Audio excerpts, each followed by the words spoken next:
Yes people, good morning, good afternoon, good evening. कैसे हैं सब लोग? होप सो आप सब लोग बहुत बढ़िया रहेंगे। मैं बता दूं, मैं भी बहुत अच्छा हूं। तो हमने लास्ट के 2 लेक्चर में टैक्स रेट और कैपिटल गेन वाले टॉपिक को रिवाइज किया था। आज हम चालू करेंगे इनकम फ्रॉम अदर सोर्सेज और कुछ छोटे छोटे टॉपिक्स है वो भी आज अपन कवर करने वाले हैं। तो सबसे पहली चीज sir, income from other sources में कौन सी इनकम आती है? तो मैं बता दूं, जो income salary, house property, business, capital gain में नहीं आती है वो इनकम फ्रॉम अदर सोर्सेज में आती है। तो सर कौन कौन सी इनकम यहां पे आएगी? जैसे सिक्योरिटी का इंटरेस्ट है, वो इंटरेस्ट आपका यहां पे आ जाएगा। एज वेल एज अगर आपका कोई प्लांट एंड मशीनरी, फर्नीचर है, उसको आपने लेट आउट किया और उसका जो रेंट है वो रेंट आईएफओएस में आएगा। लेकिन अगर आपका लेट आउट करने का बिजनेस है तो उस केस में आपका वो इनकम है वो पीजीबीपी का इनकम बच जाएगा। या फिर अगर मान लो हाउस प्रॉपर्टी आपने सबलेट कर दी। अब एक बात समझना, अगर आप हाउस प्रॉपर्टी के ओनर हो, आपने लेट आउट किया हाउस प्रॉपर्टी, तो रेंटल इनकम आपके हाउस प्रॉपर्टी में जाती है। लेकिन अगर हाउस प्रॉपर्टी को आपने सबलेट कर दिया तो सबलेट करने से जो इनकम आती है that is taxable under income from other sources. उसके बाद आपका जो डिविडेंड का इनकम है that is always taxable under income from other sources. भले वो शेयर्स आपके स्टॉक इन ट्रेड है, यानी उससे कोई फर्क नहीं पड़ता। गाइस ध्यान रखना, dividend income is always taxable under income from other sources. उसके बाद विनिंग का इनकम है, इंटरेस्ट ऑन बैंक डिपॉजिट है, या फिर तुम्हारा लोन गिवन पे इंटरेस्ट है, रॉयल्टी इनकम है, डायरेक्टर सिटिंग फीस है, या एग्रीकल्चर इनकम जो लैंड इंडिया के बाहर है, इंडिया के अंदर जो लैंड होती है उसकी एग्रीकल्चर इनकम है वो आपकी एग्जेम्प्ट हो जाती है।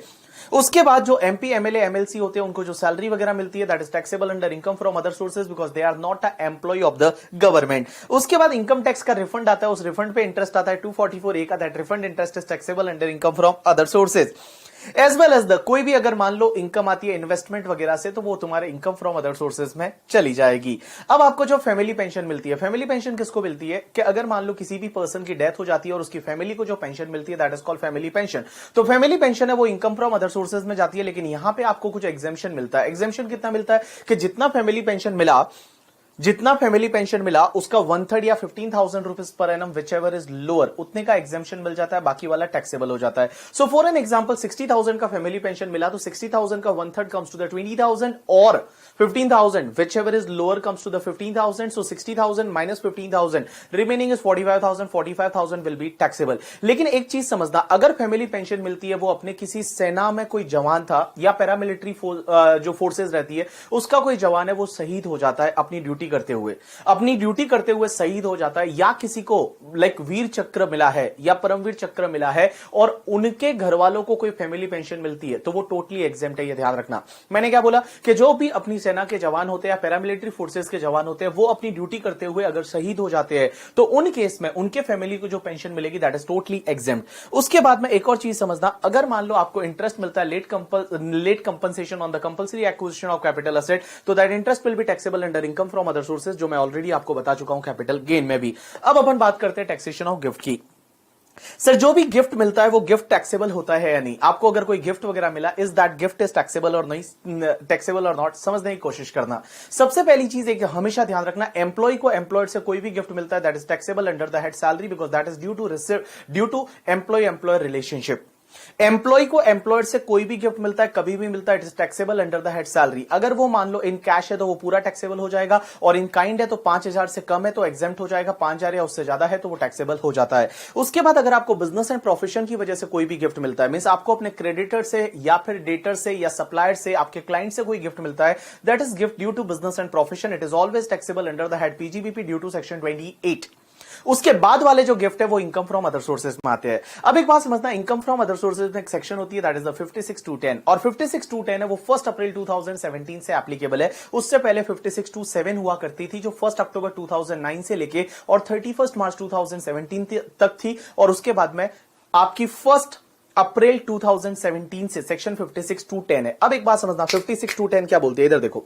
सबसे पहली चीज कि gift is received by any person में individual, HUF, company, partnership firm, AOP, BOI सब लोग करिए, ठीक है। If gift is received by any person, और अगर मान लो आप यहां पे मिस्टर आईडी हटला आईटीसी में आते हो, मैंने क्या बोला, मिस्टर आईडी हटला आईटीसी में आते हो तो उस केस में आपको 56(2)(7 है वो नहीं लगेगा। अब आप मुझे बोलोगे मिस्टर आईडी हटला आईटीसी का मतलब क्या होता है? एम का मतलब आपको मैरिज पे गिफ्ट मिलता है, आर का मतलब आपको रिलेटिव से गिफ्ट मिलता है, आई का मतलब आपको इनहेरिटेंस में कोई एसेट मिलती है, डी का मतलब in contemplation of death. In contemplation of death का मतलब होता है जब कोई इंसान मरने वाला होता है, मरने के टाइम पे गिफ्ट देता है, that is called in contemplation of death. याद है वो एमसीएल का एड आता था जिसमें वो बोलता था पापा एक और जीरो, पापा एक और जीरो, और पापा पापा जीरो लगाते और वो आगे से बारिश की बूंद गिरती है और वो एक मिट जाता है। That is called in contemplation of death. तो मिस्टर आईटी हटला आईटी से एम का मतलब मैरिज पे, आर का मतलब रिलेटिव, आई का मतलब इनहेरिटेंस, डी का मतलब in contemplation of death, H का मतलब हॉस्पिटल या जो मेडिकल इंस्टीट्यूशन होते हैं उनसे गिफ्ट मिलता है, यू का मतलब आपको यूनिवर्सिटी से गिफ्ट मिलता है, टी का मतलब आपको ट्रस्ट से, मींस बाय द ट्रस्ट और फ्रॉम द ट्रस्ट करके, ठीक है। या तो ट्रस्ट को, जो चैरिटेबल रिलीजियस ट्रस्ट होते हैं उनको गिफ्ट मिलता है, या फिर उन ट्रस्ट से किसी को गिफ्ट मिलता है जो 12AA में रजिस्टर्ड है, तो ये सेक्शन नहीं लगेगी। एंड एलए का मतलब होता है लोकल अथॉरिटी से। लोकल अथॉरिटी में बीएमसी, म्युनिसिपैलिटी एंड ऑल, इनसे अगर आपको कोई गिफ्ट मिलता है तो सेक्शन नहीं लगेगी। आईटीसी का मतलब क्या होता है? आई का मतलब सबसे पहले, अगर किसी भी इंडिविजुअल ने किसी भी प्राइवेट ट्रस्ट को गिफ्ट दिया और वो ट्रस्ट जो है वो इंडिविजुअल के रिलेटिव के बेनिफिट के लिए बनाया गया है। मैंने क्या बोला?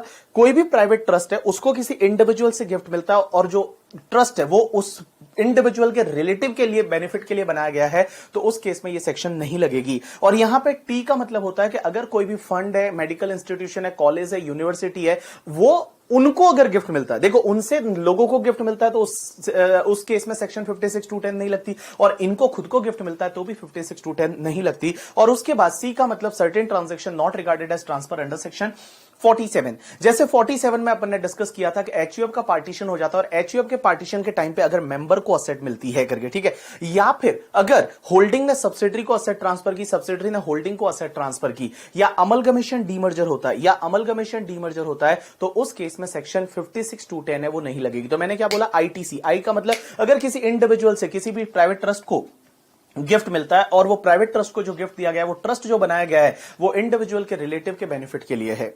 दूसरी चीज मैंने बोला, टी का मतलब अगर फंड है, ट्रस्ट है, कॉलेज है, यूनिवर्सिटी है, मेडिकल इंस्टीट्यूशन है, इनको अगर कोई गिफ्ट मिलता है by this particular like trust और मेडिकल इंस्टीट्यूशन एंड ऑल, तो सेक्शन 56(2)(10) नहीं लगेगा। और सी का मतलब certain transaction not regarded as transfer. यहां पे मैंने आपको बताया कि अगर मान लो जैसे एचयूएफ का पार्टीशन होता है और मेंबर को गिफ्ट मिलता था, या फिर होल्डिंग ने सब्सिडरी को ट्रांसफर किया, सब्सिडरी ने होल्डिंग को ट्रांसफर किया, या अमलगमेशन डीमर्जर की वजह से आपको कोई भी एसेट मिलती है, तो उस केस में सेक्शन 56(2)(10) है वो आपका नहीं लगेगा। यू गॉट माय पॉइंट और नॉट? यस। अब एक और चीज समझना है, यहां पे एक और अमेंडमेंट किया और इन्होंने बोला कि अगर गवर्नमेंट कोई नोटिफाइड करती है ट्रांजैक्शन कि वहां पे 56(2)(10) नहीं लगेगा, तो वहां पे भी नहीं लगेगा। और यहां पे नोटिफाइड किया हुआ दिल्ली की जो अनऑथोराइज्ड कॉलोनीज थी, तो जो भी दिल्ली में अनऑथोराइज्ड कॉलोनी थी, आपको पता रहेगा अनऑथोराइज्ड कॉलोनी को इन्होंने इलेक्शन से पहले मोदी जी ने क्या किया था, उसको ऑथोराइज कर दिया था। तो ऑथोराइज करने पे उनको सर्टिफिकेट वगैरह दिया गया, तो उस केस में that won't be treated as the gift, और ये इस केस में सेक्शन 56(2)(10) है वो नहीं लगेगा। तो देखो बेटा,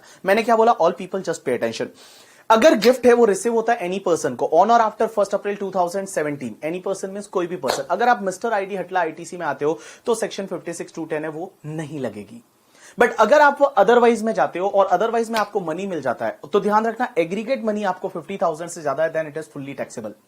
aggregate money is more than 50,000, it is fully taxable. अगर आपको कोई मूवेबल असेट मिलती है, लेकिन एक चीज ध्यान रखना, movable asset covered only 9 asset, that is share, security, jewellery, drawing, painting, sculpture, archaeological collection, any other work of art and Boolean. क्या बोला? Share, security, jewellery, drawing, painting, sculpture, archaeological collection, any other work of art and Boolean. अगर ये वाली asset आपको मिलती है और ये फ्री मिलती है, तो एग्रीगेट फेयर मार्केट वैल्यू 50,000 से ज्यादा, इट इज फुल्ली टैक्सेबल। अगर ये लो कंसिडरेशन से मिलती है, तो aggregate fair market value minus consideration, if difference is more than 50,000, difference is taxable in hands of receiver. यहां पे परचेज है, यहां पे गिफ्ट नहीं है, तो भी यहां पे परचेज है, तो भी सेक्शन 56(2)(10) लगेगा। मींस अगर आप कोई भी मूवेबल प्रॉपर्टी, कौन सी? ये 9 asset only, share, security, jewellery, drawing, painting, sculpture, archaeological collection, any other work of art, आप एक्वायर करते हो और एग्रीगेट एफएमवी माइनस कंसिडरेशन का डिफरेंस 50,000 से ज्यादा है, that difference is taxable under income from other sources. अगर आपको इमूवेबल प्रॉपर्टी गिफ्ट में मिलती है, फ्री में मिलती है, पर property stamp duty value more than 50,000, it is fully taxable. अगर लो कंसिडरेशन से एक्वायर करते हो तो दो कंडीशन ध्यान रखना, यहां पे अमेंडमेंट है। पहली condition, per property SDV minus consideration difference should be more than 50,000, and second condition that SDV should be more than 110% of consideration. That SDV should be more than 110% of consideration. In that case, difference is taxable under income from other sources. So all people just pay attention. अगर कोई भी asset आपको gift में मिलती है या लो consideration से खरीदते हो, अगर आप मिस्टर आईडी हटला आईटीसी में आते हो, सेक्शन 56(2)(10) है वो नहीं लगेगा। अदरवाइज क्या होगा? मनी मिला, aggregate money more than 50,000, it is fully taxable. अगर आपको मूवेबल प्रॉपर्टी मिलती है, मूवेबल प्रॉपर्टी में only 9 asset, share, security, jewellery, drawing, painting, sculpture, archaeological collection, any other work of art and bullion, free मिला aggregate FMV more than 50,000 fully taxable, लो consideration से मिला aggregate FMV minus consideration, difference is more than 50,000, difference is taxable. अगर आपको immovable property मिलती है free of cost पर property SDV more than 50,000 it is fully taxable, low consideration से मिलती है तो पर property SDV minus consideration, difference is more than 50,000 and SDV is more than 110% of consideration, ये दोनों कंडीशन सेटिस्फाइड होनी चाहिए, then difference is taxable under income from other sources. अब एक और चीज समझना सर, यहां पे रिलेटिव से कोई भी अगर आपको कोई भी गिफ्ट मिलता है या रिलेटिव से आप असेट एक्वायर्ड करते हो तो सेक्शन 56(2)(10) नहीं लगेगा।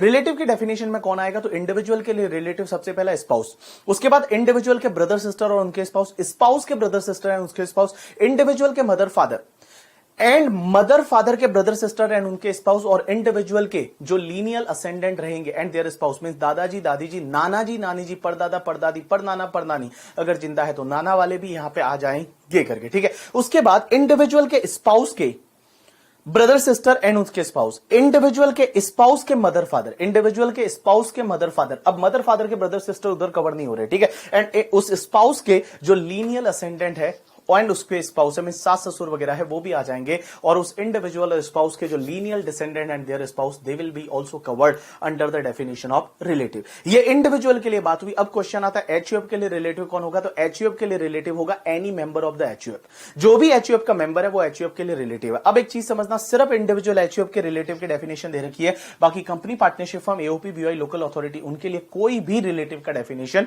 नहीं है। अब एक और चीज समझना, आप किसी के रिलेटिव हो तो आगे वाला आपका रिलेटिव हो ऐसा जरूरी नहीं है। जैसे I can take a example, मेरे लिए मेरे चाचा है वो रिलेटिव है, बिकॉज मैं अगर इंडिविजुअल हूं तो मेरे चाचा जो है वो मेरे लिए रिलेटिव है या नहीं। मुझे अगर चाचा से कोई भी गिफ्ट मिलता है मेरे लिए एग्जाम्प्ट है, क्योंकि मेरे मम्मी पापा, जो पापा है, पापा के भाई बहन में ये आते हैं चाचा।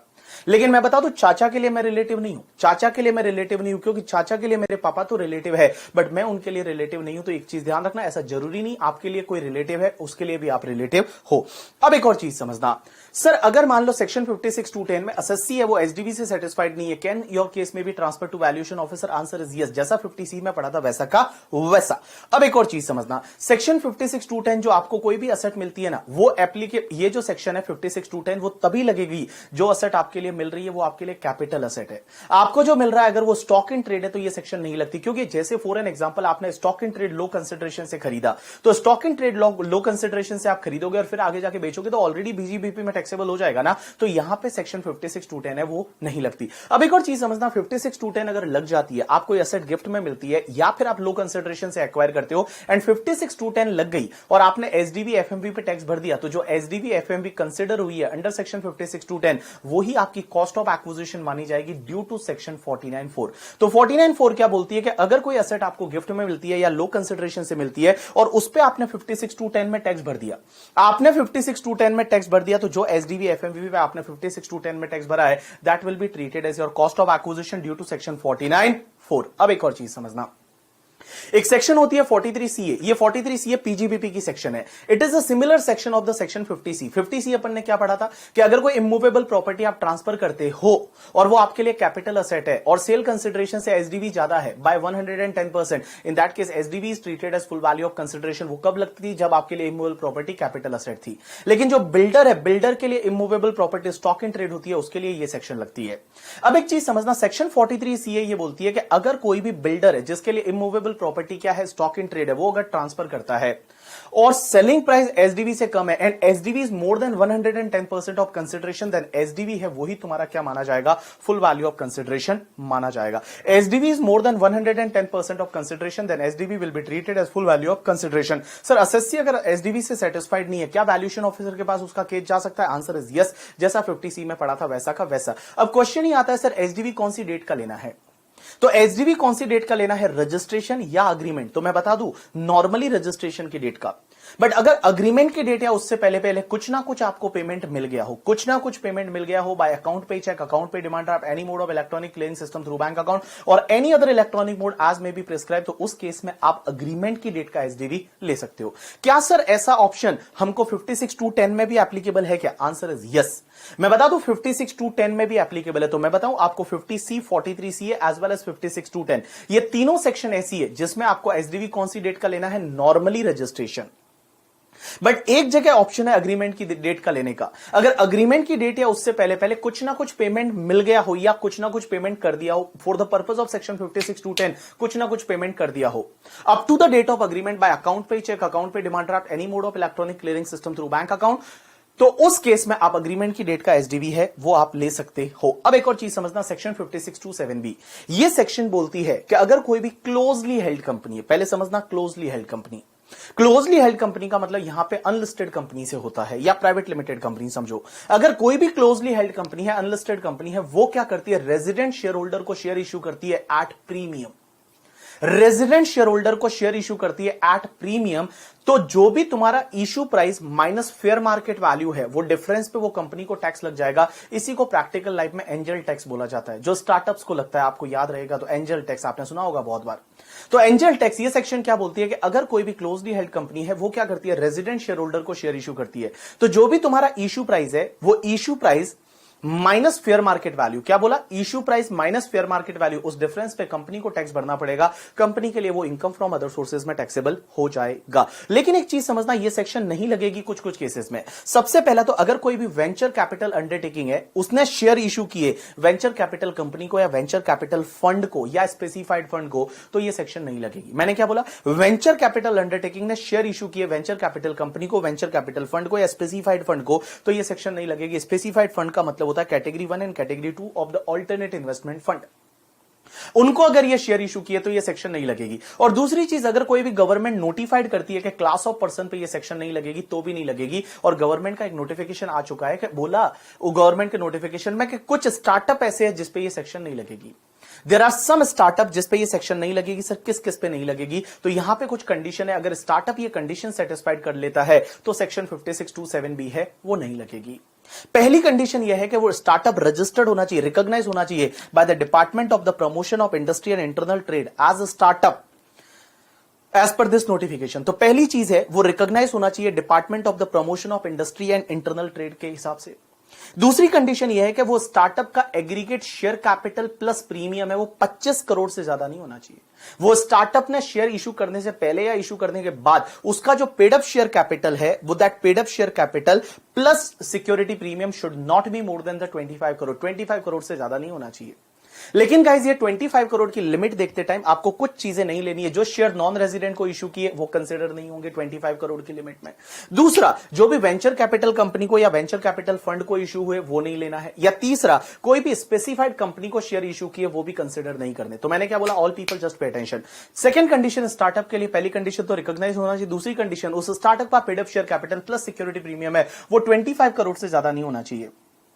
बट ये 25 करोड़ की लिमिट देखते टाइम आपको कुछ शेयर कंसिडर नहीं करने। पहले नॉन रेजिडेंट को जो इशू किए वो कंसिडर मत करो, venture capital company venture capital fund को इशू किए वो कंसिडर मत करो, या किसी स्पेसिफाइड कंपनी को इशू किए वो भी कंसिडर मत करो। या स्पेसिफाइड कंपनी का मतलब क्या होता है, ऐसी कोई भी कंपनी जिसके शेयर रिकॉग्नाइज स्टॉक एक्सचेंज में लिस्टेड है, जिसके जो शेयर है वो लिस्टेड होने चाहिए करके, ठीक है, जिसके शेयर है वो लिस्टेड होने, फ्रीक्वेंटली ट्रेडेड होने चाहिए एज पर द सेबी। पहली चीज तो फ्रीक्वेंटली ट्रेडेड होने चाहिए एंड उसके साथ में लास्ट ईयर की बैलेंस शीट के हिसाब से उस कंपनी का जो नेटवर्थ है वो नेटवर्थ 100 करोड़ से ज्यादा होना चाहिए, या लास्ट ईयर का टर्नओवर है वो 250 करोड़ से ज्यादा होना चाहिए। Means net worth should be more than the 100 crore और turnover of last year should be more than 250 crore. इसमें से कोई भी एक कंडीशन सेटिस्फाइड होती है और उसके जो शेयर है वो फ्रीक्वेंटली ट्रेडेड है, तो उस कंपनी को मैं स्पेसिफाइड कंपनी बोलूंगा। स्टार्टअप ने उस कंपनी को जो शेयर इशू किए वो 25 करोड़ की लिमिट में नहीं आएंगे। अब एक और चीज समझना, यहां पे कुछ और कंडीशन है कि वो स्टार्टअप कुछ असेट नहीं खरीद सकता। सबसे पहली चीज, स्टार्टअप है वो कोई भी रेसिडेंशियल बिल्डिंग में इन्वेस्ट नहीं कर सकता। वो स्टार्टअप वो पैसे को किसी भी पैसे को उसको रेसिडेंशियल बिल्डिंग में इन्वेस्ट नहीं कर सकता। लेकिन अगर रेसिडेंशियल बिल्डिंग का सेल का ही बिजनेस है, अगर वो स्टार्टअप एज अ बिल्डर है या फिर उसका रेंटिंग का बिजनेस है, लेट आउट का बिजनेस है, ठीक है, तो उस केस में वो रेसिडेंशियल बिल्डिंग में इन्वेस्ट कर सकता है, कोई दिक्कत नहीं है। दूसरा, वो जो स्टार्टअप है वो किसी भी कमर्शियल बिल्डिंग में भी इन्वेस्ट नहीं कर सकता। लेकिन कमर्शियल बिल्डिंग में कब कर सकता है, अगर वो कमर्शियल बिल्डिंग को खुद के बिजनेस के लिए ऑक्यूपाई किया, या उसके रेंटिंग का बिजनेस है, या फिर उसके सेल करने का बिजनेस है, तो उस केस में कर सकता है। वो स्टार्टअप किसी को लोन और एडवांसेस भी नहीं दे सकता, लेकिन अगर लोन एडवांस देने का बिजनेस है तो उस केस में कर सकता है, कोई दिक्कत नहीं है। किसी को भी कैपिटल कॉन्ट्रीब्यूशन वो नहीं कर सकता। उसके बाद वो स्टार्टअप किसी के शेयर सिक्योरिटी नहीं खरीद सकता। उसके बाद वो ये स्टार्टअप है कोई भी मोटर व्हीकल, एयरक्राफ्ट या यॉट है वो या any other mode of transportation vehicle है वो 10 लाख से ज्यादा का इन्वेस्ट नहीं कर सकता। मींस 10 लाख रुपए से ज्यादा का वो ना तो व्हीकल खरीद सकता है, ना एयरक्राफ्ट खरीद सकता है, ना यॉट खरीद सकता है। लेकिन एक चीज समझना, अगर उसका वो स्टॉक इन ट्रेड है करके, ठीक है, या उसका लीजिंग वगैरह का बिजनेस है तो खरीद सकता है, कोई दिक्कत नहीं है। उसके बाद वो स्टार्टअप है, ज्वेलरी में इन्वेस्ट नहीं कर सकता, लेकिन ज्वेलरी का as a stock in trade है तो वो इन्वेस्ट कर सकता है, कोई दिक्कत नहीं है। एज वेल एज द यहां पे तुम्हारा archaeological collection, drawing, painting, sculpture, any other work of art है या बुलियन है, उसमें भी इन्वेस्टमेंट वो स्टार्टअप नहीं करेगा। लेकिन ये कंडीशन कितने साल तक लगेगी? ये कंडीशन जो लगेगी वो 7 साल तक लगेगी। जिस ईयर में शेयर इशू किया उस ईयर के एंड से 7 ईयर्स तक, जिस ईयर में शेयर इशू किया उस ईयर के एंड से 7 ईयर तक जो है वो स्टार्टअप है वो इन असेट्स में इन्वेस्टमेंट नहीं कर सकता है। ठीक है, अब स्टार्टअप कितने साल तक माना जाएगा? तो यहां पे स्टार्टअप जो है वो आपको 10 इयर्स तक माना जाएगा इनकॉर्पोरेशन की डेट से। तो स्टार्टअप किसको बोलेंगे? तो स्टार्टअप 10 इयर्स तक माना जाएगा। उसके बाद दूसरी कंडीशन ये होगा उसका टर्नओवर किसी भी ईयर में 100 करोड़ से ज्यादा नहीं होना चाहिए, और उसका जो ऑब्जेक्ट है वो ऑब्जेक्ट क्या होना चाहिए? Innovation, development, improvement of product process है वो उसका होना चाहिए, जो स्टार्टअप की डेफिनेशन में अपन ऑलरेडी देख चुके हैं। अब एक चीज समझना, लास्ट ईयर यहां पे एक प्रोवाइजो ऐड किया कि अगर आगे जाके कोई भी ये वायलेशन हो जाता है, आगे जाके एक कंडीशन का वायलेशन हो जाता है, और पहले तो स्टार्टअप को टैक्स नहीं लगा था क्योंकि वो शेयर इशू किए थे, तब तो 5627 भी नहीं लगा था। लेकिन अगर वायलेशन हुआ तो उस ईयर में स्टार्टअप को टैक्स पे करना पड़ेगा। स्टार्टअप की वो आईएफएस की इनकम मानी जाएगी in the year of violation, और उसको टैक्स पे करना पड़ेगा, और उसके साथ साथ में ये मिस रिपोर्टिंग ऑफ इनकम और माना जाएगा। और यहां पे स्टार्टअप जो है वो स्टार्टअप को 270A का पेनल्टी भी लग जाएगा। 270A का 200% का पेनल्टी लग जाएगा। यू गॉट माई पॉइंट और नॉट? यस। अब एक और चीज समझना, एक सेक्शन होती है 56(2)(11), और ये सेक्शन ये बोलती है कि अगर मान लो आपके कोई एम्प्लॉयमेंट और एम्प्लॉयमेंट में आपका टर्मिनेशन होता है, मॉडिफिकेशन होता है, और आपको किसी नॉन एम्प्लॉयर ऑर्गेनाइजेशन से कुछ पैसा मिलता है, that will be taxable under income from other sources.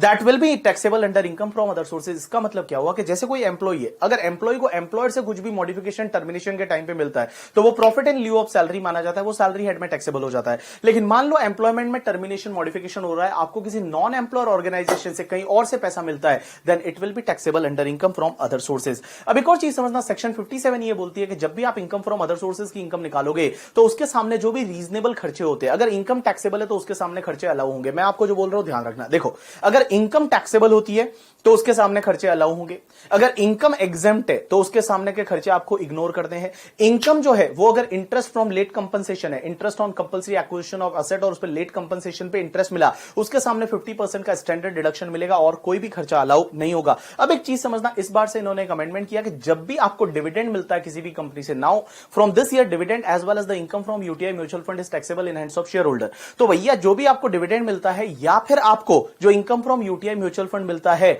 इसके सामने आपको कोई खर्चे अलाउ नहीं होंगे एक्सेप्ट इंटरेस्ट। इंटरेस्ट का खर्चा अलाउ होगा। अगर आपने लोन लेके और शेयर में या यूटीआई म्यूचुअल फंड में इन्वेस्ट किया है तो जो इंटरेस्ट का एक्सपेंसेस है वो अलाउ होगा, और वो भी कितना पता है? Up to 20% of the income.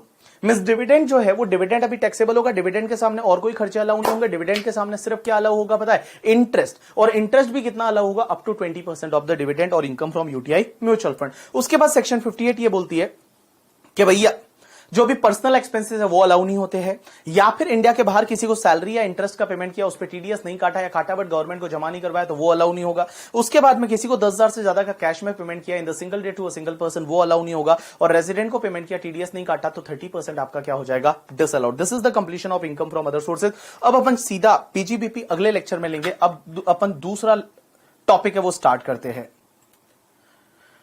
Next topic is the taxation of amalgamation and demerger. सबसे पहले बात करते हैं अमलगमेशन की। सर अमलगमेशन किसको बोलते हैं? तो अमलगमेशन का मतलब या तो दो से ज्यादा कंपनी मिलकर कोई नई कंपनी बना लेती है, या कोई एक कंपनी दूसरी कंपनी को टेक ओवर कर लेती है, that is called amalgamation. But दो कंडीशन सेटिस्फाइड होनी चाहिए। पहली कंडीशन तो ये कि पुरानी कंपनी के ऑल असेट एंड लायबिलिटीज है वो नई कंपनी को ट्रांसफर होनी चाहिए, एंड 75% वैल्यू के जो शेयर होल्डर है, 75% वैल्यू के शेयर होल्डर है वो नई कंपनी के, अमलगमेटेड कंपनी के शेयर होल्डर बनने चाहिए। अब एक चीज समझना, अमलगमेशन है वो टैक्स फ्री होता है। तो क्वेश्चन ये आता है क्या टैक्स ट्रीटमेंट होगा अमलगमेटिंग कंपनी के हाथ में, अमलगमेटेड कंपनी के हाथ में, as well as the share holder के हाथ में। तो पहले मैं बात कर दूं अमलगमेटिंग कंपनी की। अमलगमेटिंग कंपनी जब भी असेट ट्रांसफर करती है नई कंपनी को, अमलगमेटेड कंपनी को, it won't be treated as transfer. Capital gain is not applicable due to section 47। तो यहां कैपिटल असेट पे कैपिटल गेन नहीं लगेगा।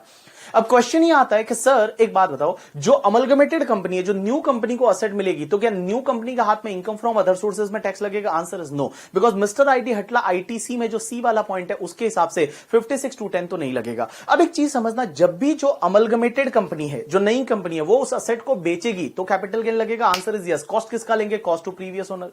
पीरियड ऑफ होल्डिंग किसका लेंगे? प्रीवियस ओनर से। और इंडेक्सेशन किसका लेंगे? प्रीवियस ओनर से। यू गॉट माय पॉइंट और नॉट? यस। अब एक और चीज समझना सर, शेयर होल्डर के हाथ में क्या होगा? तो जो भी शेयर होल्डर है वो शेयर होल्डर के हाथ में क्या होगा? तो शेयर होल्डर के हाथ में जब भी पुरानी कंपनी के शेयर के बदले नई कंपनी का शेयर मिलेगा, it won't be treated as transfer, capital gain is not applicable. Means amalgamating company के शेयर के बदले आपको अमलगमेटेड कंपनी का शेयर मिलेगा, it won't be treated as transfer, capital gain is not applicable. But जब भी आप नई कंपनी के शेयर बेचोगे तो कैपिटल गेन लगेगा। Answer is yes. कॉस्ट क्या लोगे? Cost to previous owner. Period of holding previous owner से, इंडेक्सेशन प्रीवियस ओनर से। So cost of acquisition previous owner का, period of holding previous owner से, इंडेक्सेशन भी प्रीवियस ओनर से। Previous owner का मतलब पुरानी कंपनी के शेयर से। ठीक है, तो पुरानी कंपनी के शेयर का कॉस्ट है वही कॉस्ट ऑफ एक्विजिशन बन जाएगा। पुरानी कंपनी से पीरियड ऑफ होल्डिंग और पुरानी कंपनी से इंडेक्सेशन आप लोगे। अब एक बात समझना, जब भी अमलगमेशन होता है तो पुरानी कंपनी के जो भी अनएब्सॉर्ब डेप्रिसिएशन होता है और बिजनेस के लॉसेस होते हैं अदर देन स्पेक्युलेटिव बिजनेस, तो जो भी बिजनेस के लॉसेस और अनएब्सॉर्ब डेप्रिसिएशन है वो नई कंपनी है वो कैरी फॉरवर्ड कर सकती है। और नई कंपनी को यहां पे बिजनेस लॉस के केस में फ्रेश 8 इयर्स का टाइम मिलता है, जो कि मैंने आपको बता रखा है कहां पे, सेट ऑफ कैरी फॉरवर्ड के टॉपिक में। अब एक और कंसेप्ट आता है that is called demerger. Demerger किसको बोलते हैं?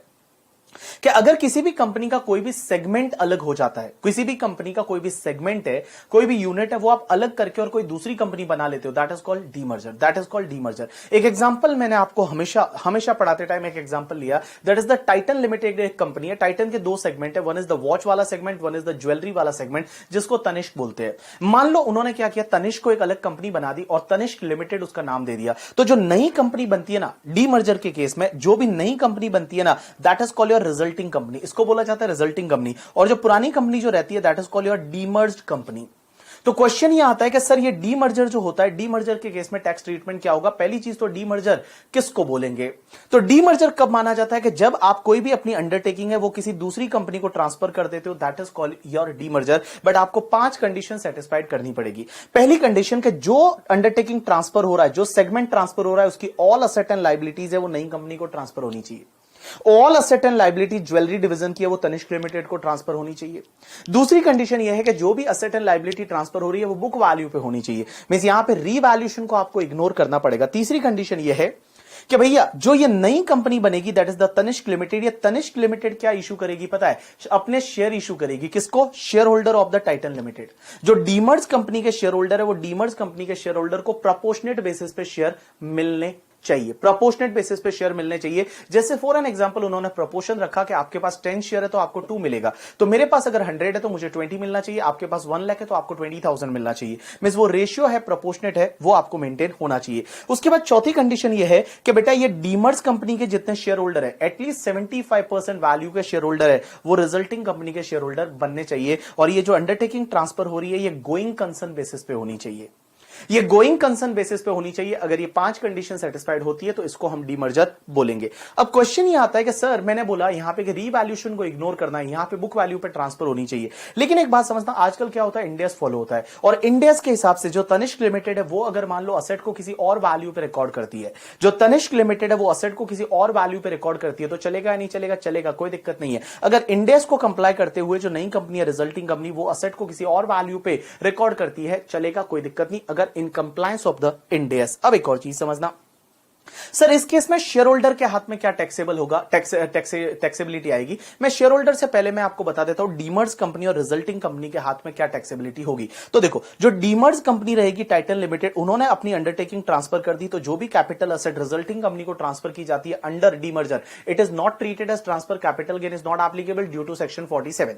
तो इसके हाथ में कोई कैपिटल गेन नहीं लगेगा, ट्रांसफर नहीं माना जाएगा। अब एक बात बताओ, जो नई कंपनी को जो असेट मिली तो क्या इसको 56/10 IFRS में लगेगा? Answer is no. Mister ID हटला ITC सर्टेन ट्रांजैक्शन में अमलगमेशन डीमर्जर कवर है, तो इसको बेटा जो भी असेट मिलेगी किसकी, ज्वेलरी डिवीजन की, it won't be taxable under income from other sources. अब क्वेश्चन ये आता है कि सर तनिष्क लिमिटेड जो रिजल्टिंग कंपनी उस असेट को बेचेगा तो उसकी कॉस्ट क्या लेंगे? Cost to previous owner Titan limited का। पीरियड ऑफ होल्डिंग कहां से? टाइटन लिमिटेड से। और इंडेक्सेशन भी कहां से? टाइटन लिमिटेड से। अब एक चीज समझना, इसमें जो समझने की बात है आपकी वो ये है, और एग्जाम में क्वेश्चन भी आ सकता है कि शेयर होल्डर के हाथ में क्या होगा।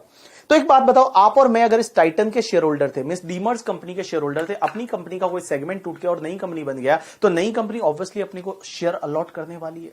तो पहली चीज तो यह कि नई कंपनी के जैसे ही अपने को शेयर मिलेंगे तो क्या अपने हाथ में आईएफओएस में टैक्स लगेगा 56(2)(10) में? आंसर इज नो, 56(2)(10) नहीं लगेगा। क्या अपने हाथ में कोई कैपिटल गेन लगेगा? आंसर इज नो, कुछ भी नहीं होगा। जब भी आपको शेयर अलॉट होंगे किसके?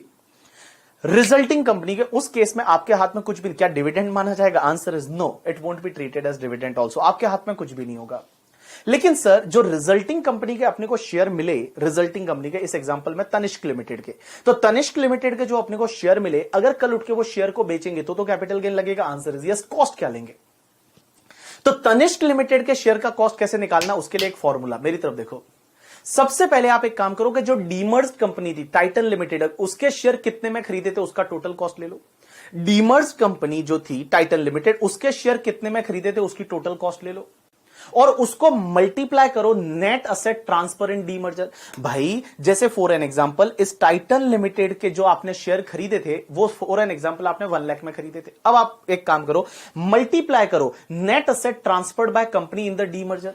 भाई डीमर्जर में ये ज्वेलरी डिवीजन की नेट असेट क्या थी, कितनी ट्रांसफर की है, तो नेट असेट की वैल्यू आ गई for an example 200 crore and divide करो net worth just before the demerger. Suppose इस पूरी कंपनी की नेटवर्थ कितनी थी, 500 करोड़।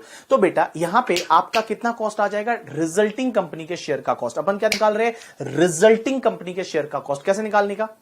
पुरानी कंपनी के शेयर कितने में खरीदे थे वो ले लो पहले, multiply by net asset transfer in demerger और divide by net worth just before the demerger, तो आपको रिजल्टिंग कंपनी के शेयर का कॉस्ट मिल जाएगा। अब एक बात बताओ, जो डीमर्ज कंपनी है उसके शेयर का कॉस्ट फिर तो कम हो जाएगा, क्योंकि इसमें से आपने ये प्रोपोर्शनेट करके रिजल्टिंग कंपनी के शेयर का कॉस्ट निकाल दिया। तो अब डीमर्ज कंपनी के शेयर है उसका कॉस्ट क्या बचेगा? तो भैया जो रिजल्टिंग कंपनी के शेयर का कॉस्ट आया वो माइनस कर दो तो बचेगा, that is called your demerged company के शेयर का कॉस्ट। फॉर एन एग्जांपल मैं लेता हूं, जैसे मैंने टाइटन के शेयर खरीदे थे 1 लाख में, ठीक है। अब हुआ क्या कि टाइटन है वो टाइटन का डीमर्जर हुआ और टाइटन जो जिस डेट को डीमर्जर हुआ उस दिन उसका नेटवर्थ 500 करोड़ था। अब इसमें से इन्होंने क्या किया कि भाई सपोज 200 करोड़ है वो तनिष्क को ट्रांसफर कर दिया, तो मेरे लिए जो टाइटन लिमिटेड के शेयर थे वो 1 लाख में खरीदे थे।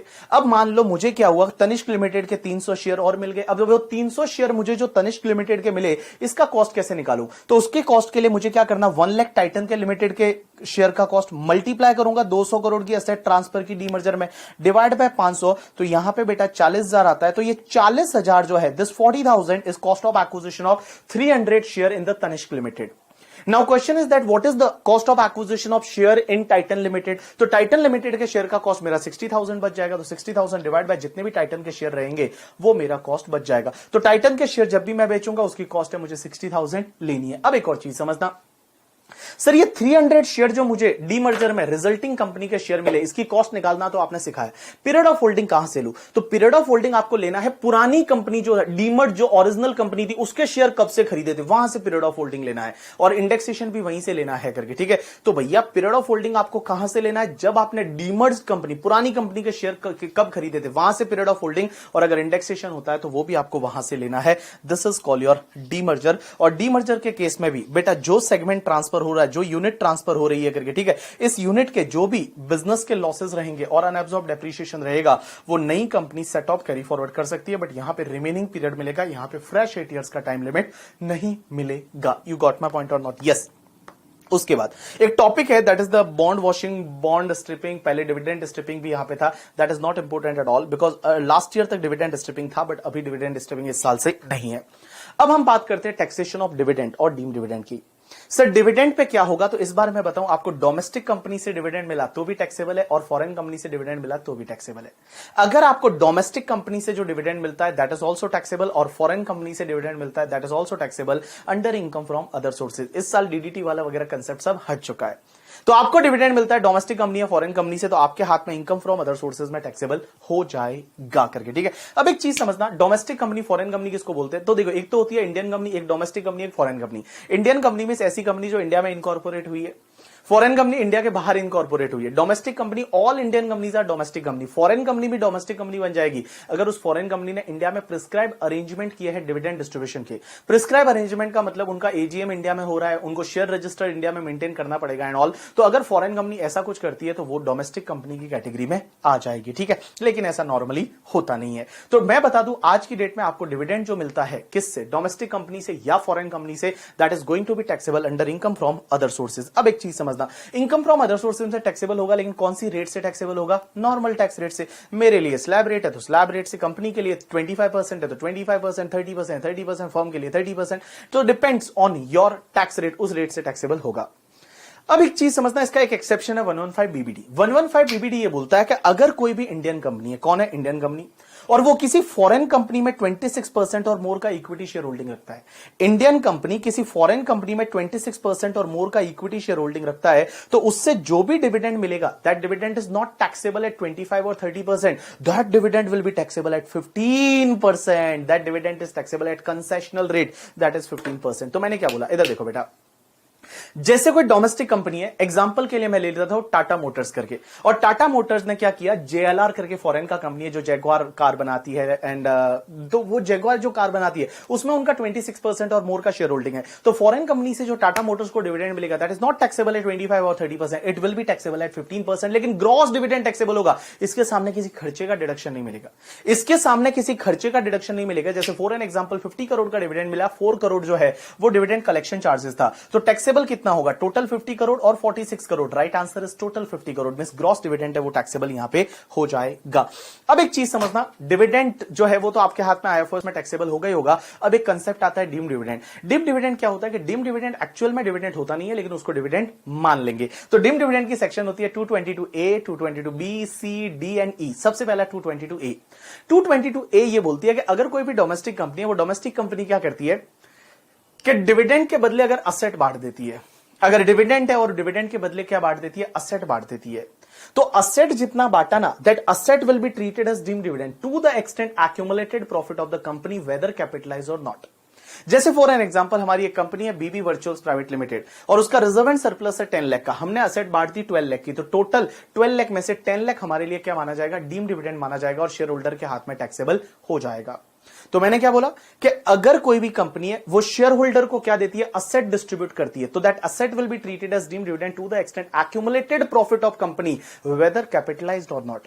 वेदर कैपिटलाइज्ड और नॉट का मतलब क्या होता है कि जो रिजर्व एंड सरप्लस आप ऑलरेडी बोनस शेयर में डाल चुके हो वो भी तुम्हारे रिजर्व एंड सरप्लस में आएगा। मींस फॉर एन एग्जांपल हमारा जो शेयर कैपिटल है वो 50 लाख रुपीस है, बट उसमें से 10 लाख जो है वो बोनस शेयर थे, 40 लाख ओरिजिनल शेयर थे, 10 लाख बोनस शेयर थे। अब 10 लाख हमारा रिजर्व एंड सरप्लस है, तो हमारा रिजर्व एंड सरप्लस है वो 20 लाख माना जाएगा, बिकॉज वेदर कैपिटलाइज और not is 10 lakh already capitalise कर चुके हैं, तो यहां पे 20 लाख है वो एक्यूमुलेटेड प्रॉफिट लिया जाएगा। तो देखो 222A फॉर असेट कैसे याद रखोगे कि अगर कोई भी डोमेस्टिक कंपनी है वो शेयर होल्डर को असेट बांटता है, तो उस केस में that will be treated as deemed dividend to the extent accumulated profit of the company whether capitalised or not. अब एक और चीज समझना, डीम्ड डिविडेंड मानने के लिए आप एक चीज समझना, सर असेट का बुक वैल्यू लेंगे या फिर मार्केट वैल्यू लेंगे, right answer is market value. तो 222A के लिए, 222C के लिए, 222D के लिए आप market value of the asset लोगे। असेट की मार्केट वैल्यू क्या है वो आप देखोगे, जैसे बुक वैल्यू है वो 6 लाख है, मार्केट वैल्यू 12 लाख है और रिजर्व एंड सरप्लस 10 लाख है, डीम्ड डिविडेंड कितना माना जाएगा, 10 lakh. You got my point और नॉट, यस। उसके बाद सेक्शन 222B बोलती है, 222B ये बोलती है कि अगर कोई भी कंपनी है अपने शेयर होल्डर को डिबेंचर देते हैं, अपने शेयर होल्डर को डिबेंचर देते हैं, डिबेंचर स्टॉक देते हैं या डिपॉजिट सर्टिफिकेट दे देते हैं, then it will be treated as deemed dividend to the extent accumulated profit of the company whether capitalise और नॉट। या फिर प्रेफरेंस शेयर होल्डर को बोनस शेयर देते हैं। एक बात बताऊं, इक्विटी शेयर होल्डर को बोनस शेयर दिया उसमें कोई फायदा नहीं है करके, ठीक है, बट अगर प्रेफरेंस शेयर होल्डर को आपने बोनस शेयर दे दिया तो उस केस में उसको फायदा होगा, it will be treated as deemed dividend. तो बी को आप ऐसे याद रखो, 222B को ऐसे याद रखो कि अगर कोई भी कंपनी है वो प्रेफरेंस शेयर होल्डर को बोनस शेयर देते हैं, किसको, प्रेफरेंस शेयर होल्डर को बोनस शेयर देते हैं, या किसी भी शेयर होल्डर को डिबेंचर स्टॉक डिपॉजिट सर्टिफिकेट देते हैं, it will be treated as deemed dividend to the extent accumulated profit of the company whether capitalise और नॉट। 222C को याद रखोगे, close down of the company. अगर कोई भी कंपनी है वो क्लोज डाउन हो जाती है, कंपनी बंद हो जाती है, लिक्विडेशन हो जाता है, और लिक्विडेशन के टाइम पे अगर शेयर होल्डर को कोई भी असेट बांटी जाती है, it will be treated as deemed dividend to the extent accumulated profit of the company whether capitalise और नॉट। बट यहां पे एक्यूमुलेशन एक्यूमुलेटेड प्रॉफिट उस डेट का देखेंगे जिस डेट को कंपनी लिक्विडेशन में गई, तो जिस डेट को कंपनी लिक्विडेशन में गई उस दिन का जो एक्यूमुलेटेड प्रॉफिट रहेगा उतना डीम्ड डिविडेंड माना जाएगा। 222D is related to D means decrease in share capital. Company क्या करती है, अपने शेयर को डिक्रीज कर देती है, मींस शेयर का फेस वैल्यू डिक्रीज करके और रिटर्न कर देती है पैसा। जैसे 10 रुपए का शेयर का फेस वैल्यू था, उसको 2 रुपए पे लाके और 8 रुपया रिटर्न कर देती है, तो 8 रुपया जो रिटर्न किया that will be treated as deemed dividend to the extent accumulated profit of company whether capitalise और नॉट, वेदर कैपिटलाइज और नॉट। मतलब अगर डिक्रीज इन शेयर कैपिटल करके और शेयर होल्डर को कुछ ना कुछ डिस्ट्रीब्यूट किया जाता है, then it will be treated as deemed dividend to the extent accumulated profit of the company whether capitalise और not. You got my point और नॉट? यस। अब एक और चीज समझना है यहां पे, अगर शेयर होल्डर को कोई डिस्ट्रीब्यूट नहीं हुआ, मींस 10 रुपए का शेयर है, उसको 5 शेयर दे दिए 2-2 रुपए वाले, तो क्या यहां डीम्ड डिविडेंड माना जाएगा? ना बाबा ना, यहां कुछ फायदा हुआ ही नहीं। मतलब आप शेयर की फेस वैल्यू कम करके शेयर होल्डर को कुछ ना कुछ देते हो बेचारे को, then it will be treated as deemed dividend to the extent accumulated not. अब एक बात बताओ, next part is related to 222E। और 222E क्या बोलता है? All people just pay attention. 222E है वो सिर्फ क्लोजली हेल्ड कंपनी के केस में लगता है, और ये सेक्शन ये बोलती है कि अगर कोई भी क्लोजली हेल्ड कंपनी अपने शेयर होल्डर को, जिसके पास 10% और मोर का इक्विटी शेयर होल्डिंग है, क्लोजली हेल्ड कंपनी अपने शेयर होल्डर को जिसके पास 10% और मोर का इक्विटी शेयर होल्डिंग है, उसको लोन और एडवांसेस देती है, then it will be treated as deemed dividend to the extent accumulated profit of the company. या अगर उस शेयर होल्डर को नहीं दिया, किसी कंसर्न को दिया जिसमें उस शेयर होल्डर का सब्सटेंशियल इंटरेस्ट है at any time during the previous year, means किसी कंसर्न को दिया और उस कंसर्न में इस शेयर होल्डर का सब्सटेंशियल इंटरेस्ट है at any time during the previous year, then also it will be treated as deemed dividend to the extent accumulated profit of company. या आप मान लो कंसर्न को नहीं दिया, किसी और पर्सन को दिया, वो शेयर होल्डर के बिहाफ पे या बेनिफिट के लिए, then also it will be treated as deemed dividend to the extent accumulated profit of the company whether capitalise और नॉट। इस सेक्शन में नहीं लिखा हुआ, ये सेक्शन में वेदर कैपिटलाइज और नॉट है वो नहीं लिखा हुआ है। तो देखो बेटा, मैंने क्या बोला? All people just pay attention. एक क्लोजली हेल्ड कंपनी है, वो किसी शेयर होल्डर को जिसके पास 10% और मोर का इक्विटी शेयर होल्डिंग है at the time of the loan, at the time of the loan अगर 10% और मोर का इक्विटी शेयर होल्डिंग है, उसको लोन दिया, डीम्ड डिविडेंड। किसी कंसर्न को दिया जिसमें उस शेयर होल्डर का सब्सटेंशियल इंटरेस्ट है at any time during the previous year, deemed dividend. किसी और पर्सन को दिया उस शेयर होल्डर के बिहाफ या बेनिफिट के लिए, it will be treated as deemed dividend, but it will be treated as deemed dividend to the extent accumulated profit of the company.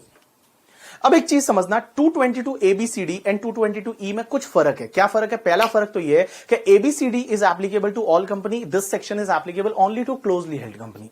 और सेकंड फर्क यह है कि ABCD में क्या लिखा हुआ था? एक्यूमुलेटेड प्रॉफिट वेदर कैपिटलाइज और नॉट, और यहां पे लिखा हुआ है सिर्फ accumulated profit. You got my point और नॉट? यस। अब एक और चीज समझना, शेयर होल्डर ने अगर मान लो लोन को रीपे कर दिया या वो मार्केट रेट ऑफ इंटरेस्ट से इंटरेस्ट दे रहा है, तो भी क्या डीम्ड डिविडेंड माना जाएगा? Answer is yes.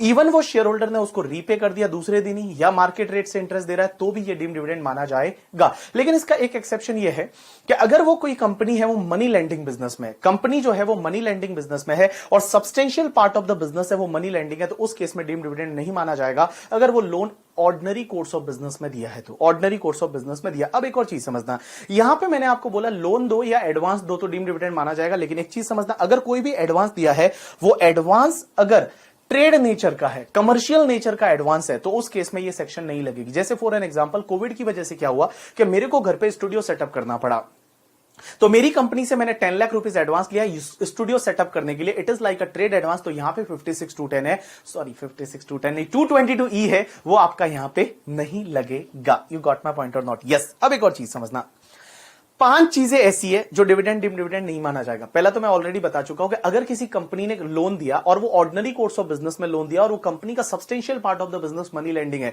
तो वो डीम्ड डिविडेंड नहीं माना जाएगा। अब एक और चीज समझना, अगर कंपनी ने पहले लोन दिया था और वो डीम्ड डिविडेंड माना जा चुका है 222E में, और अब कंपनी एक्चुअल में डिविडेंड देती है, अब कंपनी एक्चुअल में डिविडेंड देती है, और जो एक्चुअल डिविडेंड दे रही है ना, वो एक्चुअल डिविडेंड को जो पहले लोन दिया था उससे सेट ऑफ मार रही है। पहले कंपनी ने लोन दिया था, वो डीम्ड डिविडेंड माना जा चुका है 222E में। अब कंपनी एक्चुअल में लोन देती है और एक्चुअल में जो लोन दे रही है उसको सेट ऑफ कर रही है, किससे? जो पहले लोन दिया था उससे। तो अब जो सेट ऑफ हुआ जितना अमाउंट, वो डिविडेंड है, वो नहीं माना जाए। यू गॉट माय पॉइंट और not? Yes.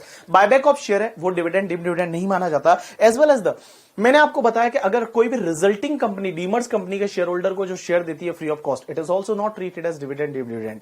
Means resulting company ने डीमर्स कंपनी के शेयर होल्डर को जो भी शेयर्स अलॉट किए, that won't be treated as dividend or deemed dividend. अब एक और चीज समझना, या फिर जो 222 सी एंड डी है, सी का मतलब close down of the company, 222 C and D, D का मतलब डिक्रीज इन शेयर कैपिटल, वो दोनों सेक्शन प्रेफरेंस शेयर होल्डर के केस में नहीं लगेगी। मींस प्रेफरेंस शेयर होल्डर को लिक्विडेशन पे कोई भी पैसा मिलता है या फिर decrease in share capital preference share holder के केस में हो रहा है तो सेक्शन 222 सी और डी नहीं लगेगी। मींस वहां डिविडेंड डिविडेंड नहीं माना जाएगा। अब एक चीज समझना, सेक्शन 80 MI, एटीएम ये बोलती है कि अगर मान लो कोई भी डोमेस्टिक कंपनी है, ये डिडक्शन की सेक्शन है अंडर चैप्टर 6 ए, 80C 80D वगैरह पढ़ते हो ना, उसमें एटीएम करके सेक्शन है, बट मैं इसको यहां पे पढ़ाता हूं हमेशा हमेशा क्या, इसी साल से पहला साल है। तो देखो बेटा, एक एटीएम करके सेक्शन ये बोलती है कि अगर एटीएम नहीं, एटीएम, ठीक है, एटीएम क्या बोल रहे हैं, एटीएम, हाँ, एटीएम करके जो सेक्शन है वो ये बोलती है कि अगर कोई भी डोमेस्टिक कंपनी है और वो डोमेस्टिक कंपनी को किसी दूसरी डोमेस्टिक कंपनी से डिविडेंड मिलता है, या किसी फॉरेन कंपनी से डिविडेंड मिलता है, या किसी बिजनेस ट्रस्ट से डिविडेंड मिलता है, तो किससे, 3 लोगों से। क्या बोला मैंने, अगर कोई डोमेस्टिक कंपनी है उसको किसी दूसरी डोमेस्टिक कंपनी से डिविडेंड मिलता है, किसी फॉरेन कंपनी से डिविडेंड मिलता है, या किसी बिजनेस ट्रस्ट से डिविडेंड मिलता है और वो डिविडेंड उसकी ग्रॉस टोटल इनकम में है, तो उस केस में उसको डिडक्शन मिलेगा अगर उसने आगे डिविडेंड इस साल दिया तो। इस साल जितना उसने आगे डिविडेंड दिया, जितना उसने डिस्ट्रीब्यूट किया डिविडेंड, या जितना डिविडेंड मिला, विच एवर इज लोअर का डिडक्शन मिलेगा एटीएम में। तो एटीएम क्या बोलती है, मेरी तरफ देखो, मेरी तरफ देखो, मेरी तरफ देखो, मेरी तरफ देखो। अगर कोई कंपनी है डोमेस्टिक कंपनी, और डोमेस्टिक कंपनी को किसी दूसरी डोमेस्टिक कंपनी से क्या मिलता है, डिविडेंड मिलता है, या किसी फॉरेन कंपनी से डिविडेंड मिलता है, या किसी बिजनेस ट्रस्ट से डिविडेंड मिलता है, तो ये डिविडेंड आईएफओएस में टैक्सेबल होगा। कहां, आईएफओएस में जाएगा, कंपनी के हाथ में, और टोटल इनकम में आएगा। अब एक चीज समझना, ये ग्रॉस टोटल इनकम में आएगा। अब इस साल जितना डिविडेंड दिया और जितना डिविडेंड मिला है, विच एवर इज लोअर है, वो आपको डिडक्शन एटीएम में मिल जाएगा। जैसे फॉर एन एग्जांपल, मेरी कंपनी है बीबी वर्चुअल्स प्राइवेट लिमिटेड, इसको इस साल में 10 करोड़ का डिविडेंड मिला किसी डोमेस्टिक कंपनी एंड ऑल से। अब वहां कोई शेयर होल्डिंग की जरूरत नहीं है, सब्सिडरी वगैरह की कोई जरूरत नहीं, ऑल कोई भी डोमेस्टिक कंपनी से डिविडेंड मिला, फॉरेन कंपनी से मिला या बिजनेस ट्रस्ट से मिला, 10 करोड़ का मिला, और इस साल हमने हमारे शेयर होल्डर को सपोज 7 करोड़ का डिविडेंड दिया, तो हमको 7 करोड़ का डिडक्शन मिलेगा। 10 crore 7 crore lower comes to 7 crore. लेकिन एक चीज समझना, डिविडेंड अपने शेयर होल्डर को कब तक डिस्ट्रीब्यूट करना पता है, up to the specified date. और स्पेसिफाइड डेट को इन्होंने डिफाइन किया कि जो रिटर्न फाइलिंग की ड्यू डेट है उससे 1 महीना पहले, जो रिटर्न फाइलिंग की ड्यू डेट है उससे 1 महीना पहले। जैसे फॉर एन एग्जांपल अपन प्रीवियस ईयर 2021 की बात करते हैं, तो 2021 प्रीवियस ईयर कब तक चलेगा, 31 मार्च 2021 तक। हमारा रिटर्न फाइलिंग का ड्यू डेट कब आएगा, 31 अक्टूबर 2021, तो उससे 1 महीना पहले, दैट इज 30 सितंबर 2021। तो बेटा 1 अप्रैल 2020 से लेकर और 30 सितंबर 2021 तक जो भी हम डिविडेंड शेयर होल्डर को डिस्ट्रीब्यूट करेंगे, वो सब और जितना इस साल में डिविडेंड मिला प्रीवियस ईयर 2021 में, विच एवर इज लोअर है, उतने का आपको डिडक्शन मिल जाएगा। मैंने यहां पे काफी एग्जांपल्स वगैरह दे रखे हैं, अगर आप ये एग्जांपल्स वगैरह देखोगे तो आपको समझ में आ जाएगा। अब एक और चीज समझना, मैंने लास्ट में एक नोट दे रखा है और ये नोट ये बोलता है कि बेटा डिविडेंड जो है, डीडीटी कंसेप्ट इस साल से हटा है।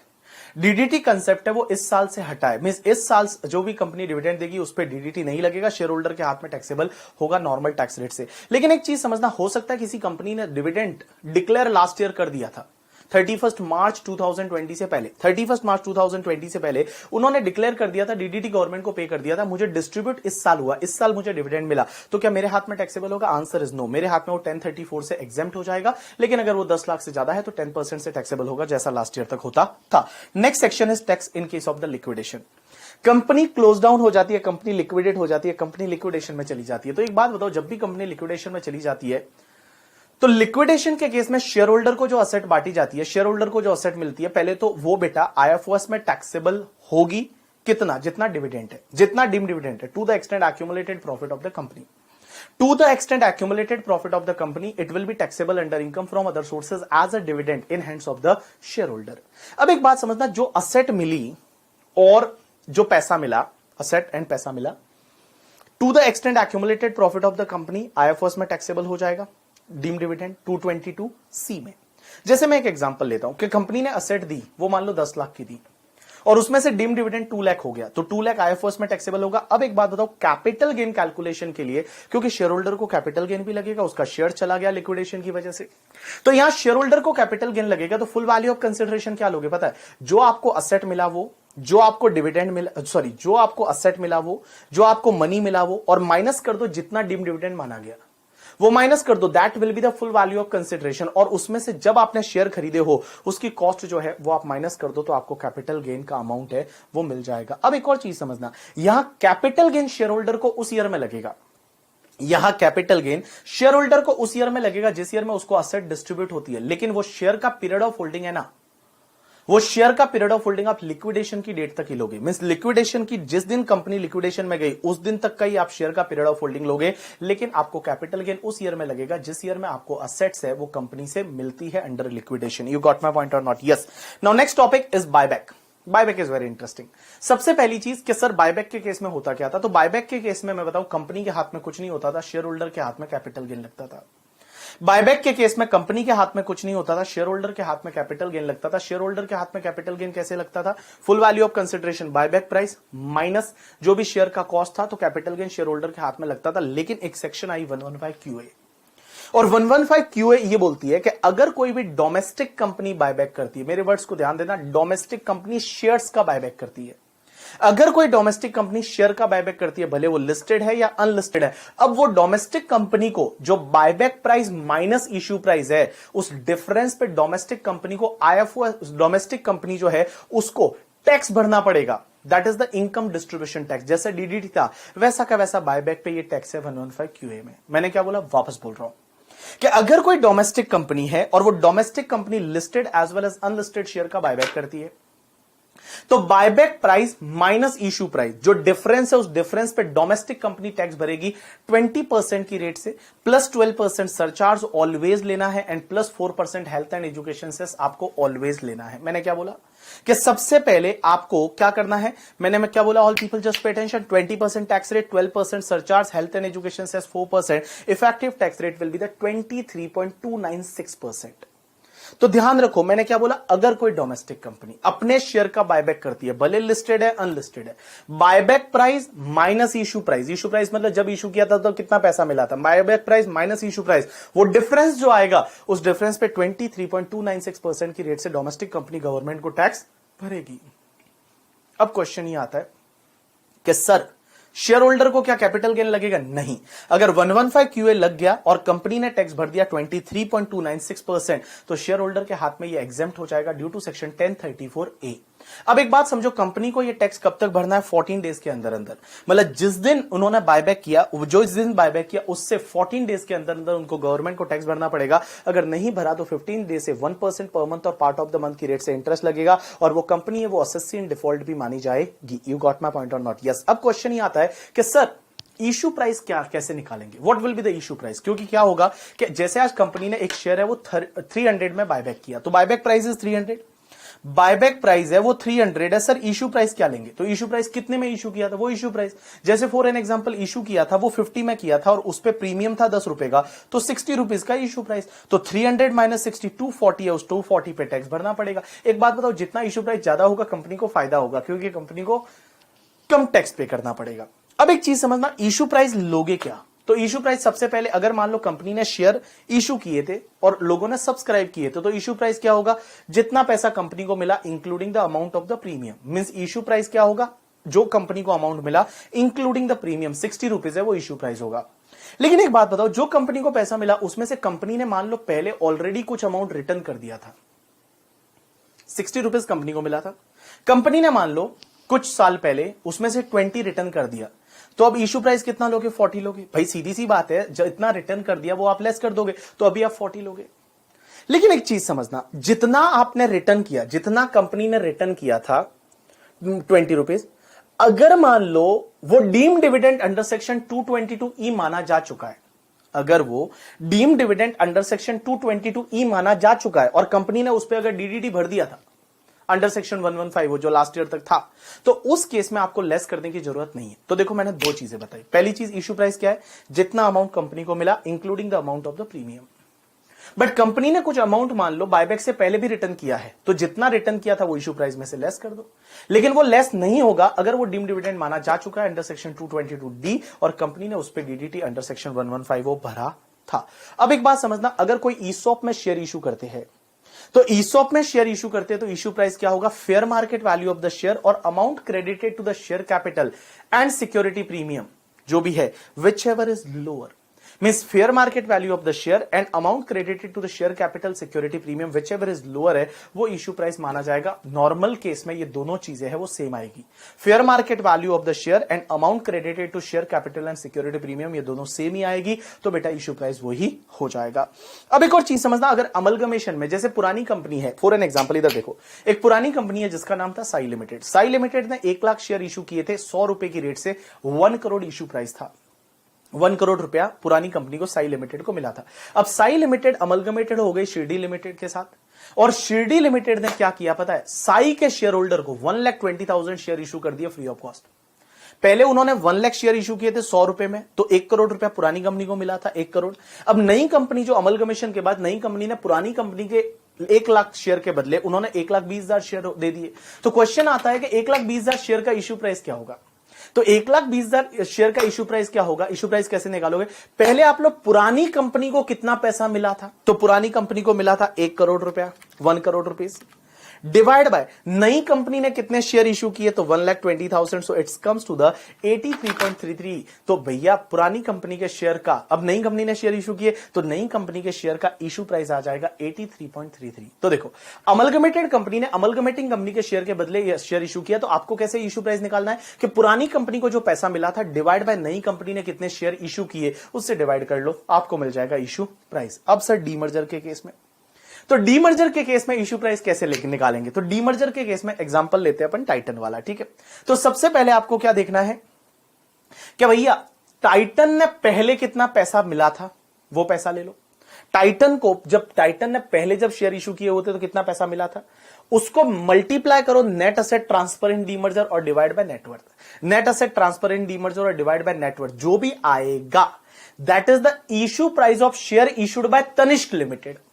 ये तनिष्क लिमिटेड के शेयर का इशू प्राइस आ जाएगा, और जो रिमेनिंग बचेगा वो टाइटन लिमिटेड के शेयर का इशू प्राइस हो जाएगा। जैसे फॉर एन एग्जांपल टाइटन ने शेयर इशू किए थे 1 करोड़ में।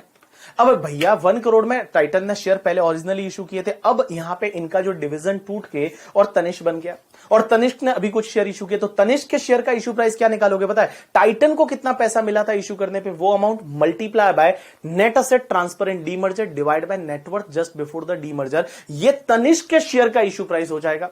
तो तनिष्क के शेयर का इशू प्राइस अलग कर दो, तो जो बचेगा वो टाइटन के शेयर का इशू प्राइस है वो आपको मिल जाएगा। यू गॉट माय पॉइंट और नॉट? यस। अब एक और चीज समझना, किसी असेट के बदले आप शेयर इशू करते हो या किसी लाइबिलिटी को सेटल करने के लिए आप शेयर इशू करते हो, किसी असेट मिलती है असेट के बदले शेयर इशू करते हो या लाइबिलिटी को सेटल करने के लिए शेयर इशू करते हो, तो उस केस में इशू प्राइस क्या लेने का पता है, एफएमवी ऑफ द असेट और लाइबिलिटी। जो असेट और लाइबिलिटी है उसका सबसे पहले आप फेयर मार्केट वैल्यू ले लो, और दूसरा amount credited to the share capital and security premium whichever is lower है वो इश्यू प्राइस हो जाएगा। तो मैंने क्या बोला, जो भी एफएमवी ऑफ द असेट और लाइबिलिटी, और दूसरा किससे कंपेयर करोगे, amount credited to share capital and security premium, जो लोअर रहेगा that will be your issue price. अब एक और चीज समझना, अगर कोई भी प्रोप्राइटरी कंसर्न था या पार्टनरशिप फर्म था, उसको कन्वर्जन होके सक्सेशन होके वो कंपनी बदल गया, पता पड़ा है अपन ने आए हुए उसमें कैपिटल गेन में, क्या प्रोप्राइटरी कंसर्न और कंपनी है, सॉरी प्रोप्राइटरी कंसर्न और पार्टनरशिप फर्म है, वो सक्सीड होके और कंपनी बदल गया, तो कंपनी ने क्या किया, शेयर इशू किए होंगे प्रोप्राइटर को या पार्टनर को। तो जो कंपनी ने शेयर इशू किए प्रोप्राइटर या पार्टनर को, तो सर उसका इशू प्राइस क्या लेंगे, तो उसका इशू प्राइस कैसे लेना है कि जिस दिन सक्सेशन हुआ उस दिन उस प्रोप्राइटरी या पार्टनरशिप फर्म की, पहले ले लो asset minus liability divide by number of share, asset minus liability divide by number of share. लेकिन एक चीज समझना, असेट में आपको क्या लेना है, जिस दिन सक्सेशन हुआ उस दिन का बुक वैल्यू ऑफ असेट लेना है बैलेंस शीट में, लेकिन आपको टीडीएस टीसीएस एडवांस टैक्स है वो आपको नहीं लेना है करके, ठीक है। As well as the unamortised amount of deferred expenditure है वो भी आपको नहीं लेना है, और लाइबिलिटीज आपको लेनी है आउटसाइडर लाइबिलिटी, मींस आपको कैपिटल नहीं लेना है, रिजर्व एंड सरप्लस नहीं लेना है, प्रोविजन फॉर टैक्सेशन नहीं लेना है, या uncertain liability and contingent liability है वो आपको नहीं लेनी है। अब बोनस शेयर का इशू प्राइस क्या लोगे, निल लोगे। बोनस शेयर आपने फ्री में इशू किया तो बोनस शेयर का इशू प्राइस निल लोगे। अब एक चीज समझना, पहले आपने डिवेंचर इशू किए थे, डिबेंचर है, बॉन्ड्स है, डिपॉजिट सर्टिफिकेट है, वो इशू किए थे, और अब कन्वर्ट करके उसके बदले शेयर आपने दे दिए, कन्वर्जन करके शेयर दे दिए, तो अब ये शेयर का इश्यू प्राइस क्या होगा? तो शेयर का इश्यू प्राइस कैसे निकालोगे? पहले आपने जब डिबेंचर, बॉन्ड्स, डिपॉजिट सर्टिफिकेट जो पहले इशू किया था उसके लिए कितना पैसा मिला था, डिवाइड बाय अब नंबर ऑफ शेयर कितने इशू किए उसको डिवाइड कर दो, आपको पर शेयर का इशू प्राइस मिल जाएगा। मैंने क्या बोला कि अगर मान लो डिबेंचर है, बॉन्ड्स है, डिपॉजिट सर्टिफिकेट है, उसके बदले अब आप शेयर इशू कर रहे हो, उसके बदले कन्वर्जन हो रहा है, तो क्वेश्चन ये आता है कि सर अभी जो शेयर इशू किया उसका इशू प्राइस क्या होगा? तो आपको क्या देखना है, सबसे पहले जो डिबेंचर, बॉन्ड्स, डिपॉजिट सर्टिफिकेट आपने इशू किए थे उसका कितना पैसा आपको मिला था, divide by number of share, उसके बदले कितने इशू किए, वो आपका इशू प्राइस आ जाएगा। अगर कोई भी डीमैट फॉर्म में शेयर हेल्ड किए हुए हैं, डीमटेरियलाइज फॉर्म में अगर मान लो कोई भी कंपनी बायबैक करती है, डीमैट फॉर्म से बायबैक कर रही है, तो इशू प्राइस क्या लेंगे? फीफो मेथड फॉलो करेंगे। जो पहले इशू किया था वो ये माना जाएगा पहले बायबैक हो रहा है, जो उसके बाद इशू किया था वो बाद में बायबैक हो रहा है, फीफो मेथड है वो आपको फॉलो करना है। और अगर मान लो कोई भी केस में नहीं आता, जो ऊपर वाले जितने भी केस डिस्कस किए उसके बाहर का कोई केस है, तो उस केस में फेस वैल्यू ऑफ शेयर है वही तुम्हारा इशू प्राइस माना जाएगा। यू गॉट माई पॉइंट और नॉट? यस। चलो एक और topic, political party. Political parties को जो भी इनकम मिलता है that is the exempt. Political party के लिए सिर्फ एंड सिर्फ बिजनेस का इनकम टैक्सेबल होता है।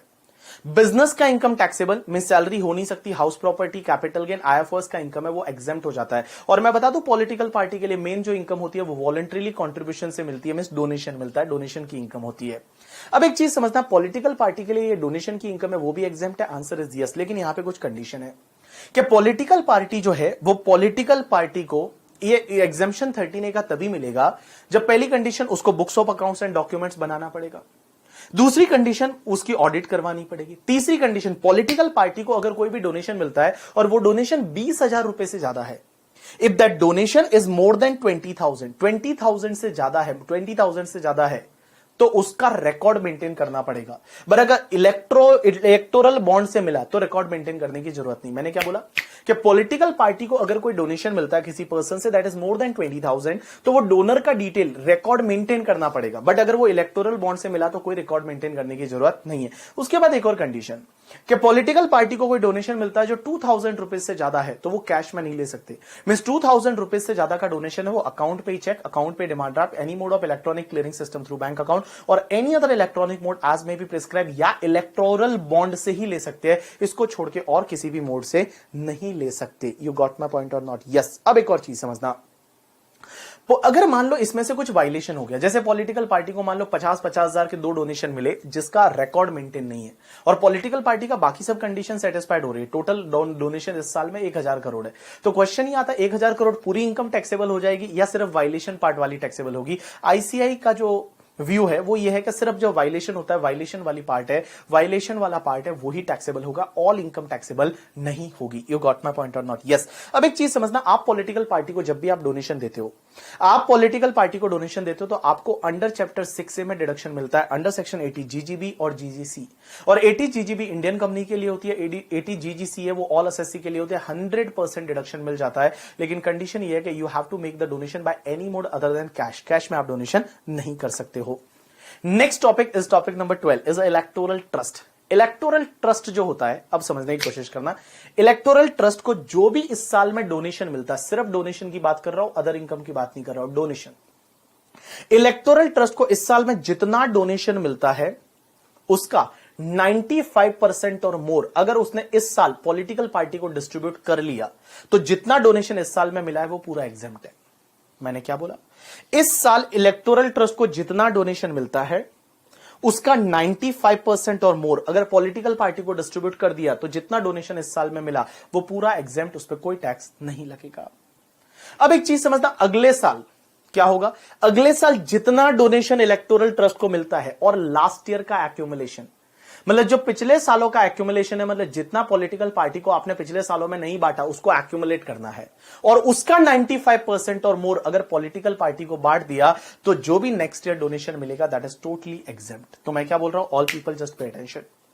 अगर कोई भी इलेक्टोरल ट्रस्ट है, उस इलेक्टोरल ट्रस्ट को डोनेशन मिलता है, इलेक्टोरल ट्रस्ट को जो डोनेशन मिलता है वो डोनेशन का, इलेक्टोरल ट्रस्ट को जो इस साल डोनेशन मिला एंड लास्ट ईयर का जो एक्यूमुलेशन है उसकी टोटल का 95% और मोर अगर आपने पॉलिटिकल पार्टी को डिस्ट्रीब्यूट कर दिया, तो जो भी इस साल में आपको डोनेशन मिला है वो पूरा एग्जेम्प्ट हो जाएगा, उस पर कोई टैक्स नहीं लगेगा।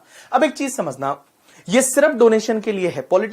इलेक्टोरल ट्रस्ट को अगर कोई दूसरी इनकम होती है, जैसे एफडी का इंटरेस्ट वगैरह मिलता है, that is going to be taxable, वो आपके लिए टैक्सेबल हो जाएगा। अब एक और चीज समझना, आप अगर इलेक्टोरल ट्रस्ट को डोनेशन दो या पॉलिटिकल पार्टी को दो, आपके लिए तो सेम ही बात है, ठीक है। आपको डिडक्शन 80 जीजीबी जीजीसी में मिलेगा। कंडीशन वही है कि donation should be made by any mode other than cash में नहीं पे कर डोनेशन देना। अब एक और चीज समझना, इलेक्टोरल ट्रस्ट डोनेशन किस किस से नहीं ले सकता।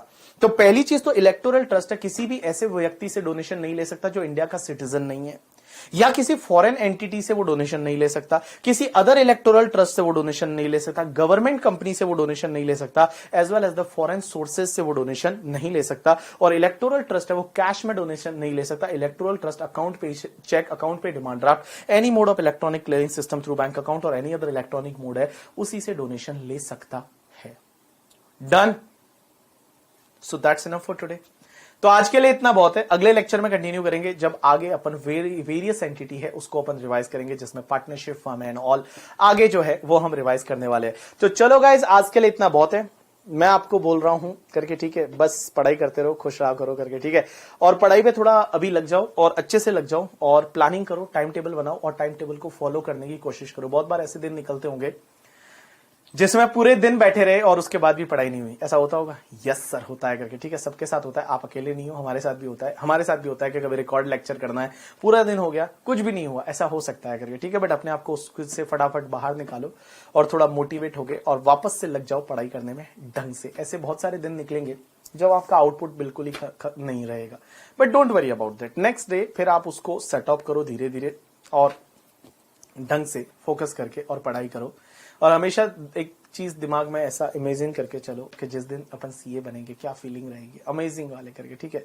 जो लोग आपको आज तू और तुम कह के बुलाते हैं, वो आप कह के बुलाएंगे कि चलो सीए साहब आ गए, समथिंग लाइक दैट, ठीक है।